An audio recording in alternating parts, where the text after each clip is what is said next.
of them. Penman, you fit again. With a hot rhythm, yeah, them have to feature them. You see my friend, whether you're wild or nice, get your back for bed. Hello everyone, Mullings from Written Mirror here, AKA Wicked Penman. This month's topic, as you all have known, has been drones. This is the third week. I just want to kind of summarize where we've come from so far and kind of explain where I'm at, and then also let you know what I'm planning to do next month as well. So started up the topic called drone school. Episode 1 was looking at the kind of factors I'd consider before getting a drone. You know, things like the price, future proofing, ease of use, the purpose you need it for, night flight, post-production, well, ease of post-production, the file quality, the eye test, the size, and the further accessories you'd need. In the second episode, I kind of spoke about, well, first of all, passing my drone assessment, which is 20 questions the CAA has you do before you can fly a drone over between 250 grams and 20 kilos. So I spoke a little bit about the test. It's not terribly complicated, and I theorized on some of the reasons why all of this legislation now exists. And then again, I once again looked at more footage from a variety of drones. I've been looking at the DJI drones specifically. I looked at the Spark, the MAVIC Mini, the Phantom 4, and the MAVIC Pro 2. I also came to the conclusion that I ruled out pretty much the MAVIC Mini as being just a no for me. There was just no way. I know every influencer and their dog is currently trying to convince everyone that it's a no-brainer, and oh, it's so cheap, but it's just a no for me. And my main reasons were it's not cinematic. It shoots 2.7K, which, like, to me, that's no man's land. We're in the 4K age, and going forwards we're going into 8K and wherever else we end up. And having something that barely shoots over 1080p is, to me, is a joke. Especially when the Spark pretty much does 4K. Yeah. The MAVIC Mini to me is just a gimmick, and it's for people that don't want to register their drones. There may be some times where it would come in handy, but it's not going to produce anything cinematic, so I don't see the point. That, and if you add any accessories to it, it makes it over 250 grams. So there is no chance of adding like a GoPro or one of those 360-degree cameras on top. You can't do that. You can't even add lens filters. So that's it's just a no-go for me. It's a waste of money. So in the end, I ruled it down to the MAVIC Pro 2 or the MAVIC Pro Zoom. I've had a nightmare with DJI. I don't want to go. I've never wanted to really focus on it because it was such a negative experience. But essentially, if there was solid competition for DJI that was available to just buy, and so you could avoid them altogether, I would do that in a heartbeat. Their customer service is awful, absolutely terrible. I bought a drone on the 30th of September. I bought a DJI MAVIC Pro 2, and I bought the Fly More pack directly from DJI. Not only did these people not deliver my drone, they were refusing to give me a refund, claiming I had the drone and I signed for it. It was such a long process getting my money back. It was unbelievably, I couldn't believe what was going on. And the customer service, what they were offering me as a remedy was a joke. They offered me £10 for something that costs, what, you know, just under £2,000 altogether. To offer me £10 is like spitting in my face. That's less, well, I didn't want to focus on it. That's how worked up this thing got me. When that didn't work, they're offering me an SD card. An SD card for a drone I don't have, by the way. So I went on Twitter, I emailed, I had to go through so many, I had to go to my credit card company and demand a refund. It was just I just never want to go through any customer service like that ever again. So in the end, what I've done, like considering everything, was I got a reconditioned DJI MAVIC Pro 2. I wanted to be able to show footage of me using it, but the weather in London has not been kind. It's been raining constantly for what seems like the best part of the last 5 weeks. And you already know you can't fly drones in rain. Number one, they're not waterproof, and number two, it reduces the line of sight. I'm guessing that's the theory behind it, why they haven't really bothered to make them waterproof. I will be able to show you what I can do with it at some point very soon, but for the time being, that's what it is. The accessories I got the lens filters from Polar Pro. I got I replaced the gimbal cover. I got a Polar Pro gimbal cover as well. I don't like the one that comes with the DJI MAVIC Pro 2. To me it's clunky, and it doesn't hold the camera in place very well. That's just going to lead to scratching and unnecessarily rocking. So I used the Polar Pro one, which is quite clever, quite handy. I bought a drone case to house everything, and I bought the only thing I bought brand new was the Fly More kit. So I got 2 extra batteries, and you know, that sequential charger that lets you put all the batteries in and it charges them one after the other, so you don't have to like worry about plugging it out and plugging it back. You just let it do its thing. So that's been cool. The only thing I would want to, now I've got to get some form of denoising software, because I'm going to test it at night to see how good it can be at night as well. So that was meant to all happen this month, but like I said, the weather hasn't been very kind, so you're gonna have to bear with me on that. It might end up being maybe like a late December video, because I have a theme for next month. Just so you know, the theme for next month is like a year in review, what you're grateful for, and kind of what you're looking ahead to for the next year. That's next month's theme, but this month is purely on drones. I wanted to drop some music, some Wicked Penman stuff, but even then I was like, it doesn't fit the theme.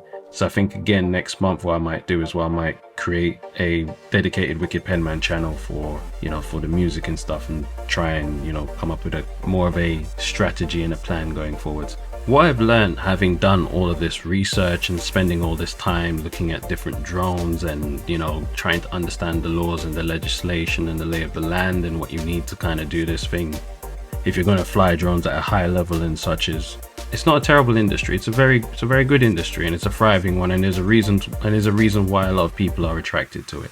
From that point of view, drones aren't a bad thing. I guess drones are like when the tablet craze came around, like a lot of people wanted tablets, and it's like, some people were very skeptical about leaving their laptops behind. Why would you need it? It's not as powerful.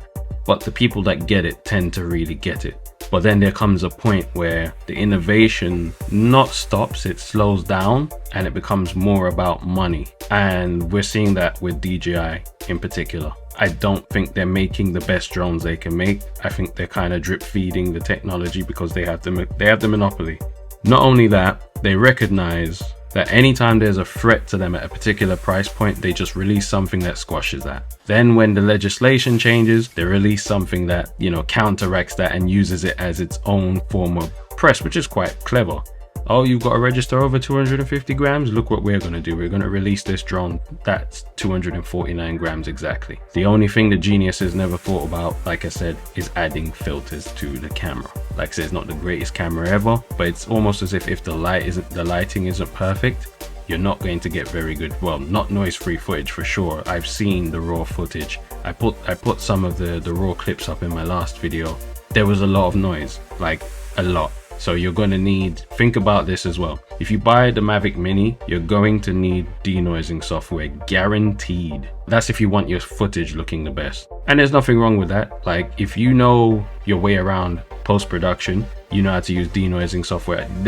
A lot of them come with automatic settings anyway, so you don't have to like be the expert on it, but you're going to need to do that as standard to get the best out of it. But to me, what's upsetting about it is, I can imagine if I bought it, I'd be upset that you can't change the lens filter. The weight it will add will put you over the limit, and I don't see how anyone can make lens filters of any kind of quality that are going to be less than a gram or less than 2 grams. I don't know, I just don't see it. I think that's where that falls short. If they'd made it 245 grams, then you'd be all right, I reckon. So yeah, like I said, I've gone with the Mavic 2 Pro. I haven't seen for myself what I can do with it yet, because like I said, I've not been able to use it. We will see very shortly, and I'll be able to show you that those videos will like I said, if I can't get them out this month, then that will be like the last video I drop for the year next month. In terms of accessories, like I said, I've had to get filters. You just need them. There's nothing worse than, I don't think the standard filter that comes with the drone is very good anyway, so that's got to go. And I replaced them with Polar Pros. So yeah, we'll try them in different types of light. We'll try it sunrise, sunset, in the middle of the day when it's cloudy, all of that. So I got both the neutral density ones and I got the polarizing ones, so I'll be able to see what you can achieve with both. Skydio 2. I have looked into Skydio and I was interested in their technology because it's autonomous, so it's not even really that you get to fly it per se. You kind of program it to do whatever you want, and you know, you can have it follow you, you could program it to fly a particular place, so on and so forth. And you know, it takes a lot of the chance for human error out, and the obstacle avoidance on it is very, very good from what I could see. I tried getting in touch with some of the Skydio team, didn't get any responses, and it's not like it's something you can just pick up from the store, so I'm not paying for a deposit and then waiting up to 4 months for a drone. That's ridiculous to me. So it's a shame, because I would have liked to have tried it and then been able to, you know, compare them both and see. But I know in terms of like color science and such, they're not as good as DJI, but that's not saying a lot because they're a younger company, so I'm sure they'll catch up in time. But their obstacle avoidance is much better, and I guess they've come around at a bad time because now the registration laws and stuff, it affects them. Doesn't affect DJI so much because, like I said, they've made a drone that kind of subverts that, and that's what people are drawn to. I guess it's the chance to feel like an outlaw. So yeah, it's a shame. And there is other drones like the Parrot series. The Parrot Anafi was one I was looking at. I can't remember what turned me off it. There was just something about whether it was the camera or the frame rates or something about it just was like, yeah, no thank you. And I think that's what DJI is capitalizing on more than anything else. They're the known and established name, and they're the ones that people trust because so many people will have known someone that has a DJI drone. So even the word of mouth is going to come up in their favor. You can't really escape them, and like I said, I'm not mad at them for that. I just wish they had better customer service. I just wish they weren't complete a-holes. Yeah, it wasn't a great experience, but I'm trying to put that behind me, even though, again, they messed up my plan for content for this month because I was supposed to have the drone all throughout October. But it's good because it allowed, in a way it's good, I should say, because it's allowed me to do more research, be more discerning, and to really think this through. So as for denoising software now, I've whittled it down to, I think I'm gonna get, what's it called, Neat Video. I'm gonna get that one, and you know, like I said, day and night footage. More, well, probably need it more for the night footage, but the idea is to, yeah, try and really find the limits of these drones and get really used to them and do some interesting stuff, and try and collaborate with some producers and composers that make scores, and just try and make something really cinematic happen with a combination of my drone and my usual run and gun shooting style. And we'll see what happens. And again, that will be something that's put into the content rotation of what I do. So yeah, this is longer than the other videos because number one, it's late, and number two, I just wanted to kind of summarize the first two so you don't, if you haven't seen the first two videos, I mean, the only reason to see them now would be for the actual footage to see what it looks like, but for the most part, we've discussed everything that's covered in the first two videos. So if you just see this one, then thank you. To anyone that is interested in continuing to see content from me and stuff, please subscribe to the channel. Please like, leave comments, share. If you have questions, ask questions. If there's types of content you'd like to see, leave a comment suggesting different types of content. Like, let's communicate. I don't have, obviously I've been YouTubing solidly for a year now. I think it's exactly a year now, like from November to November. I've reached the monetization threshold now. Thankfully, it was a long ass grind, but we're finally here. And yeah, I just want to continue to make engaging content for people, and thought-provoking stuff, and also content that tells a story about who I am and what I do, and what my plans and ambitions for the future are. And that's really the spirit of everything I try to do. I try to show a very natural and laid-back style, so even my aesthetic is it's unique, but it's not like overly done, overcooked. And that's really kind of how I am. It's like I'm very relaxed, confident, but I don't feel the need to kind of beat anyone over the head with my confidence. I've always been kind of like reserved and laid back, so I really hope that that's the vibe you get when you come across my content. But like I said, if there's something you want to see that you're not seeing, feel free to suggest it. Be respectful, be nice. That's all I ask for.